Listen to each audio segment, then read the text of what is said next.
आतुर तथा निवेदित स्वर परीक्षित कहले, प्रभु ए लोकर समस्त जंजाल पाई मोह कारण बोली मु स्वानुभूति बुझीपारी से विषय आपण किसी कहवा दरकार नहीं। मोह पाशु मुक्त होवार उपाय मते कहतु। अंतिम काल रे मानवर करणीय कौन एवं जन्म मरण भतश्रम निवारण निमंते स्मरणीय नाम कौन ताहा कहतु। राजा भक्ति संतुष्ट सुखदेव कहले, राजन तुम्हें बड़ धर्मात्मा और साधु सेवक। तुम पुण्य प्रभाव केवल आज एठारे एते मुनि ऋषि समवेत होइचंती, अन्यथा एते महनीय व्यक्ति साधारणतः एपरि भाव एकत्र होई न थांती। परीक्षित कहले, प्रभु मो धर्मशून्य महापापी। आपण कहवा बोली मु जदि प्रकृति धर्मात्मा और साधु सेवक होइथांती, मो उपरे एपरि विप्रशाप पड़ न थांता। मोर बुद्धि अधर्म कर्म प्रवृत्त होइथिबारु मु एभली शापग्रस्त हेली। एही महर्षि मान दर्शन और आपण पद सेवा सौभाग्य मोर पूर्वज मान करिथिबा पुण्य कर्मर फल सिना मोर पुरुषार्थ जोग नुहे बोली मु भल भाव जाने। मो पितामह मान उपरे श्याम सुंदर जो अनुग्रह थिला तार प्रभाव ही मोर ए पवित्र अवकाशर मूल कारण। विषयानंदन निमग्न मो भली जड़े सामान्य मानव पक्षरे निरंतर अरण्याचारी मानव दृष्टि अगोचर आपण भली सत्यद्रष्टा महाऋषि दर्शन लाभ करने केवे असाध्य होई न थांता। सबकिछि मोर पितृपितामह आशीर्वाद और श्याम सुंदर अनुग्रह प्रसाद केवल कारण सिना अन्य किछि नुहे। यह मोर दृढ़ विश्वास। मो प्रति अखंड बात्सल्य हेतु आपण ये सब उत्साह वचन कहते सिना मोर भल मंद मु न जाने बोली नुहे। सुतरां सही बात्सल्य भाव रखी मोर संशय दूर करंतु एवं यही मरणासन्न समय मुख्यतः तेज्य कण और कृत्य कण बुझाई मते धन्य करंतु। मोर एसबु संशय दूर करने आपण केवल समर्थ, अन्य मान पक्षरे यह असाध्य। आपण भगवत शुणाइबे बोली जहाँ कहते कृपा कर शुणातु। सबकिछि भागवत ही आधार बोली आपण पूर्वर सूचित करिसंती। सर्व पाप निर्मूलक सर्वशुभप्रद से दिव्य कृष्ण नाम अमृत मते पान कराए मोर भवताप शीतल करंतु। बिनावनत परीक्षित को संबोधन करी मंदस्मित वदन सुखमुनि कहले, राजन भागवत शास्त्र वेद भली आदृत और सम्मानित। पृथ्वी पारायण कले तार रमणीय नाद हृदय को रसाप्लुत करे। गंधमार्दन पर्वत उपरे अवस्थित मोर पितृदेव भगवान व्यासंक आश्रम द्वापर जुग शेषे मु तांको मुखरु भागवत शुणी ताही मु तुमको शुणाइबाकु जाउची शुण। सुखमुनि भागवत चरित कहवाकू गला बेले जोड़ हस्त परीक्षित पुणी प्रश्न कले, प्रभु जात कर्म नाम कर्म उपनयन आदि संस्कार मान आपण प्रति प्रजुज्य हुए नाही। जन्म कालरू गभीर वैराग्य आपण को गृहत्यागी कराई सर्वसंग परित्यागी भाव में अरण्याचारी कला बोली मु शुणवाकू पाइछि। आपण भली जड़े महाज्ञानी भक्ति ग्रंथ भागवत श्रवण करने मते बड़ आश्चर्यजनक बोध होउछि। से बोली श्रवण प्रति आपणकर आसक्ति किपरि जन्मिला मते विशद भाव में कहतु। प्रशांत बदन सुख कहले, महाराज मु विधि निषेधर अतीत निरंतर निर्गुण ब्रह्मरे मु विलीन होई रहिबा सत्य। तथापि भगवत लीला चरित श्रवण निमंते मुझे विवश भाव में आकर्षित होउछि तार कारण से निहित थिबा माधुर्य। सेति केवल नुहे महाराज, मोर पितृदेव महर्षि व्यासंक जड़े शिष्य मुखर मध्य मु भगवान को सौंदर्य और माधुर्य विषय शुणी। सेति हेतु तांकर महिमा श्रवण और पठन प्रति मोर मन आकर्षित हला। ताहा श्रवण बिना मु रही पारु नथिली। श्रवण और पठन फल रे आनंद रसरे उन्मत्त मु अत्र तत्र विचरण करुथिली। तांकर मधुर लीला मते एभली उन्मत्त चित्त करिछि। आज यही सज्जन मंडली भली अधिकारी श्रोतांक कर्णरे सही मधुरामृत परिवेषण करिबा सद अवसर लभ्य हेबारु मु एठाकु आइछि। अतएव स्वतः अनुभूति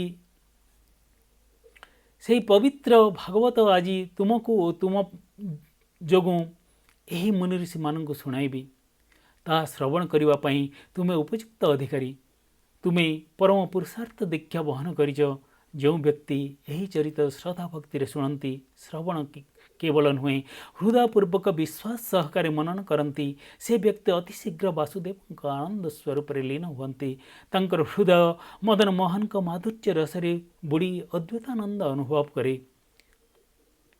भगवत कथा श्रवण करवा सदा कायमन वाक्य नाम संकीर्तन करने ठारू बड़ी उत्तम कर्म और उत्तमतम साधना आउ नहीं। महाराज काल स्वल्प बोली विव्रत हो नहीं। भगवत कृपा कटाक्ष प्राप्ति निमंते अधिक काल दरकार नहीं। एक पलकरे करुणानिधि से ही श्याम सुंदरंकर अनुग्रह किरण तुमको अभिषिक्त करिपारे। यही 7 दिन गोटे मुहूर्त सुधा व्यर्थ न करी परम भागवत माने किपरि वासुदेवଙ୍କ अनुग्रह लाभ करी भवसागर पार होइतिले से सब चरित शुणाई मु परमेश्वरंकर लीला कीर्तन करिबी। तुमर आयुष आउ 7 दिन मात्र रहिला। तुमे जानो जे तुमर अंतिम काल आसन्न हेलाणी। अतएव आज ठारू देह गेह प्रति ममता छाड़ी मन माधव कथारे लग्न करी मु कहवाकू जाउथो मधुर कथा रसपान कर। श्री हरिचरित वर्णना करवा और सहस्र संख्यार लोके ताहा श्रवण करवा दैनंदिन घटना। किंतु श्रुत चरित्र उपरे संपूर्ण विश्वास स्थापन कले केवल ज्ञान लाभ होता है और ज्ञान लाभ निमंते चित्त शुद्धि नितांत दरकार। महाराज ए संक्रांति रे आउ एक विषय तुम्हें जानिथिबा दरकार। साधना और स्वानुभूति बिना केवल पठन द्वारा किछि तथ्य आहरण करी अन्य को उपदेश देवा भली व्यक्ति का संख्या किछि कम नुहे। से माने निज साधना रे किंबा पवित्र परमात्मा लीला विनोद रे विश्वास न रखी निज आचरण रे सेपरी गुणावली प्रतिफलित न करी अन्य को किंतु उपदेश देला बेले आचरण शुद्धि कथा कहवा ज्वलंत होमकुंड रे आहुति न देई पाउसरे घिଅ डालिबा संगे समान। सेमानक द्वारा कहार कोनोसी लाभ हुए नाही, कहार चित्त शुद्धि हुए नाही। सेमानकर उपदेश अरण्य रोदन संगे समान, ताहा काहाकू प्रभावित करि पारे नाही। मो कथा किंतु अलगा। सही नीलमेघ श्याम मुरली मनोहरंक पूर्ण प्रेम रे मो हृदय निरंतर जेहेतु उडुबुडु होइया रहिछि सेतुरु स्वतस्फूर्त भाव निःसृत आनंद विश्वास और आवेगर पूर्ण कृष्ण लीला कीर्तन जे श्रवण करिवो तार साक्षात्कार प्राप्ति सुनिश्चित। एथिरे तिले मात्र संदेह नाही। महाराज तुम परि उत्तम अधिकारी को उपयुक्त अनुभवी लाभ होइछि। तुम सौभाग्यर तुलना नहीं। सुखदेव परीक्षित मस्तकर केसरी मृदहस्त संचालन करी आशीर्वाद कला बेले परीक्षित कर जोड़ी कहले, प्रभु मो पाई समय जे बेसी नहीं से कथा तुम्हें जान। सुतरां मते सर्वोत्तम उपदेश दान कर। ताहा यही 7 दिन अविच्छिन्न भाव जप करी स्मरण करी मु तरीजीवी। दीनार्थ परीक्षित को संबोधन करी साहस बदन सुख कहले, राजन संसार रे विषासक्त व्यक्ति दीर्घजीवी होता है। दुश्चिंतारे उत्कंठारे वेदनारे रोदनरे एवं अशांति तरंगरे आंदोलित होई तार समय अतिबाहित हो जाए। पशु पक्षी बोली संतान जन्म करी पवित्र पदार्थ भोजन करी अपवित्र मलमूत्र रूपरे ताहा विसर्जन करी मानव जो जीवन जापन करुची ताकू मानव जीवन बोली कहबी किपरि। सृष्टि रे सेपरि राशि राशि जीव बंची रही केवल बंची रहिबार कौनसी सार्थकता नहीं। जीवन को बंचिबा योग्य करिवार ही सार्थकता। भगवत भावापन्न व्यक्ति मले मध्य बंची रहे, अन्यथा विषासक्त भावरे पवित्र शरीर को निरंतर अपवित्र कर्म रे नियोजित करी क्षणिक सुख निमंते सर्वज्ञान सर्वशक्ति दाता सर्वेश्वर को भूली रहिबा अर्थ मानवत्व को अवमान करवा। किंतु श्रीहरि चरणार बिंदरे चित्त लग्न करी रहिथिबा व्यक्तिर आयुष मुहूर्तक पाई हेले शुद्ध यथेष्ट।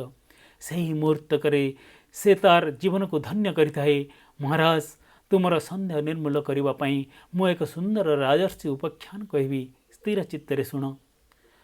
सूर्य वंशरे वीर सुर धीर महाप्रतापशाली एक दान धर्मायण खट्वांग नामधारी राजा थिले। तांको संगे समान हेबा भली भूपति भूमंडल नथिले।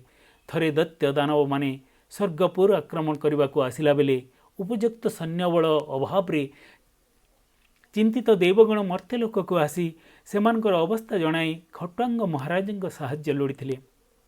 राजा जेहेतु युद्ध प्रिय थिले बिना काल व्यୟରେ धनुर्बाण धरी रथारोहण पूर्वक देवता मान संगे युद्धभूमि अभिमुखे यात्रा कले। खट्वांग प्रचंड आक्रमण फल दैत्य मान हृदय कंपी उठिथिला। दुर्दर्श खट्वांग सम्मुखरे तिष्ठि नपारि दैत्य बल छत्रभंग देले। पलायन परे प्रतिपक्ष पश्चात्तरे गोड़ाई जीवा धर्मसम्मत नुहे बोली खट्वांग सेतुरु निवृत्त होइतिले। खट्वांग सहायतारे विजयी देवता माने प्रसन्न चित्तरे तांको प्रशंसा करी कहले, राजन तुमर समकक्ष योद्धा ए लोकरे किए नाही। ए घोर युद्धरे तुम साहाय्य आमे विजय लाभ कलु। सुतरां आमे तुमको किभली साहाय्य करि पारिबु कह। ताहा शुणी खट्वांग कहले, देवगण तुम मान को प्रसन्न करने उद्देश्य ही यागयज्ञ कर्म मान करा जाय थाए। ए युद्ध यज्ञ रे दानव माने पराजित हेबारे तुमे माने जेहेतु प्रसन्न होइछ ताहा मो पक्षरे यज्ञफल संगे समान। मोर अन्य किछि बर मागिबार नाही। तुम मान को प्रसन्नता ही मोर परम सौभाग्य। एति कही राजा खट्वांग देवता मान को नमस्कार करथिले। देवता माने संतुष्ट होई सेमान को पाखकु कोनोसी न कोनोसी बर नेबा पई राजन को धरी बसिथिले। राजंकर कोनोसी बर मागिबार इच्छा नथिला, कारण देवता मानकर प्रत्युपकार से चाहू नथिले। तथापि देवता मानक सनिबंध अनुरोध उपेक्षा न करी किछि गोटाए बर अवश्य मागिबाको हेबो बोली स्थिर करी कहले, हे देवगण मोर आयुष आउ केते अछि मते कह। ताहा जाणले केवल मु बर मागिबाको जीवी। पुरंदर जेहेतु सर्वज्ञ संगे संगे कहले, राजा आहु मुहूर्त करे तुमर आयुकाल शेष हेबाको जाउची। ताहा शुणी महाराज खट्वांग सावधान चित्तरे कहले, मोर ताहाले मागिबार किछि नाही।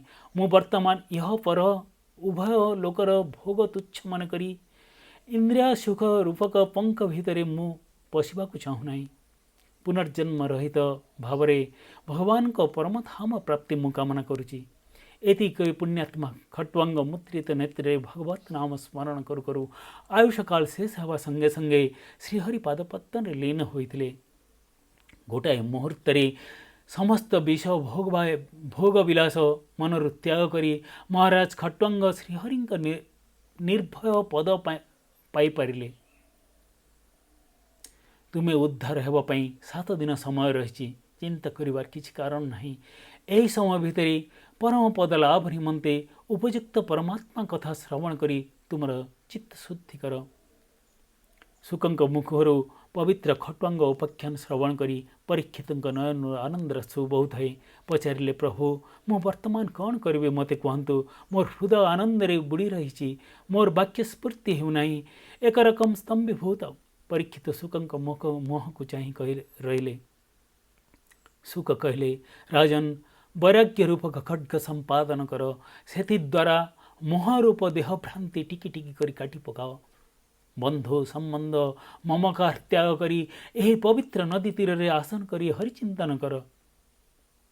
शुकदेव आउ एक उपाख्यान आरंभ करने जीवा समय राजा परीक्षित कौन जेपरी पचारिबा पई उद्यत हेउचंती ताहा लक्ष्य करी शुकदेव कहले, मोर मने हेउची तुमे जेपरी किछि कह पचारिबाकु चाहुछ। तुमर कोनोसी संशय थिले मु अवश्य दूर करिबि, पचार। शुकदेव को अनुमति पाई परीक्षित कहले, प्रभु आपण कृपा सागर।